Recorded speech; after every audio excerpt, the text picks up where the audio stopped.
Good evening students. Next अभी soil pollution था, अब नेक्स्ट है नॉइज़ पोल्यूशन। ठीक है, फिर उसके बाद थर्मल, फिर रेडिएशन, फिर सॉलिड वेस्ट में। तो नॉइज़ पोल्यूशन में सिंपल हम नॉइज़ पोल्यूशन को साउंड पोल्यूशन भी बोलते हैं। और noise pollution means pollution caused by the noise, environmental noise और unwanted sound like annoying, distracting, harms including hearing loss, stress, sleeplessness extra. ठीक है, इस तरह थोड़ा सा हम इंट्रोडक्शन दे देंगे नॉइज़ पोल्यूशन के बारे में। Units of measurement of noise, इस तरह सेकंड टॉपिक डालेंगे हम इसमें। फर्स्ट में नॉइज़ पोल्यूशन दे देंगे, सेकंड टॉपिक में दे देंगे units and measurements of noise. Noise को मेजर करने के लिए डेसिबल एक यूनिट होती है, स्मॉल डी कैपिटल बी से रिप्रेजेंट करते हैं। इसको साउंड इंटेंसिटी लेवल भी बोलते हैं एंड साउंड प्रेशर लेवल बोलते हैं। ठीक है, अब साउंड प्रेशर लेवल में देखो बच्चों, 80 डेसिबल तक लेवल ऑफ टॉलरेंस है, मतलब हमें तो 80 से बिलो ही होना चाहिए। ठीक है, 80 से कैसे जो टॉलरेंस लेवल होगी, जो साउंड की मेन लेवल, तो 80 से बिलो वाली सही है। उसके बाद 80 तक तो टॉलरेंस लेवल है। जैसे 90 पे आते हैं, 90 डेज पे hearing loss begins at a person if expose for 8 hours a day. अगर 8 आवर्स तक वो अगर एक्सपोज में रहेगा तो 90 डेसिबल डेली अगर आप 8 आवर्स में सुनेंगे तो धीरे धीरे हियरिंग लॉस हो सकता है। 100 डेसिबल पे से 190 से 100 तक में यही सेम रहेगा। 140 अगर पहुंचा है तो आप पेनफुल लेवल ऑफ नॉइज़, ठीक है, कानों को बर्दाश्त नहीं होगा, आपके ईयर्स को, ईयर ड्रम में डम डम बजेगा। और 170 होने पे इतना ज़्यादा नॉइज़ पोल्यूशन हो सकता है कि उसकी वजह से बहुत ज़्यादा इरिटेटिंग होंगी, बहुत हार्मफुल इफेक्ट हो सकता है। तो आप इवन इससे नॉइज़ पोल्यूशन की वजह से भी इंसान की डेथ हो सकती है। ठीक है, नेक्स्ट है सोर्सेज ऑफ नॉइज़ पोल्यूशन के मेन इंपॉर्टेंट सोर्सेज क्या क्या है। तो मेन सोर्सेज में ट्रांसपोर्टेशन इज द नंबर 1। ठीक है, क्योंकि जो ट्रांसपोर्टेशन है, रेलवेज, ट्रैक, एयरप्लेन्स और बसेज, सभी का बहुत दर शोर होता है। इंडस्ट्रियल सोर्स, सेकेंड इंडस्ट्रियल में इंडस्ट्रियल प्लांट्स हैं, उनकी आवाज़ आना, यूनिट्स को चलना, मैन्युफैक्चरिंग प्लांट की यूनिट को चलना। Public address system, public speech है, पब्लिक फंक्शंस हैं, सेलिब्रेशन है, उसमें भी बहुत ज़्यादा शोर होता है। एग्रीकल्चर मशीन शोर्स, ठीक है, एग्रीकल्चर जैसे ट्रैक्टर्स हैं, ट्यूबवेल है, फार्मिंग के एपार्टस हैं, उसमें भी बहुत शोर होता है।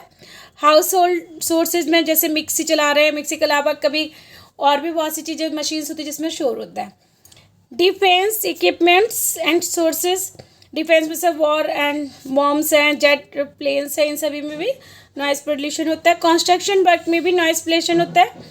और जब भी शादी वादी होते हैं, जैसे पब्लिक में लिख सकते हैं, जब शादियाँ वादियाँ होती हैं तो उसमें क्या होता है, क्रैकर्स को करते हैं, तो ये क्रैकर्स भी बहुत नॉइज़ पोल्यूशन को कॉज करते हैं।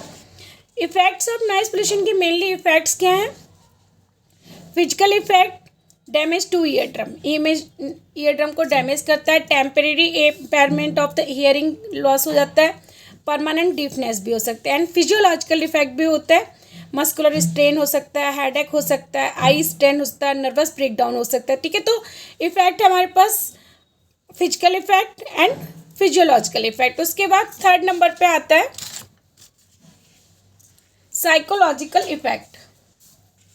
ठीक है, तो साइकोलॉजिकल इफेक्ट में emotional disturbance, depression, fatigue, irritation and frustration हो सकता है। बिहेवियर इफेक्ट में hearing loss, irritation and nervous disorder. ठीक है, इस तरह हमारे पास 4 टाइप के इफेक्ट्स हो जाएंगे। इसको हम किस तरह कंट्रोल कर सकते हैं। Control of noise pollution can be control by the eight the source level, जैसे जहाँ से जो नॉइज़ आ रही है उसको सबसे पहले हमें क्या करता है, eliminate the noise at the source.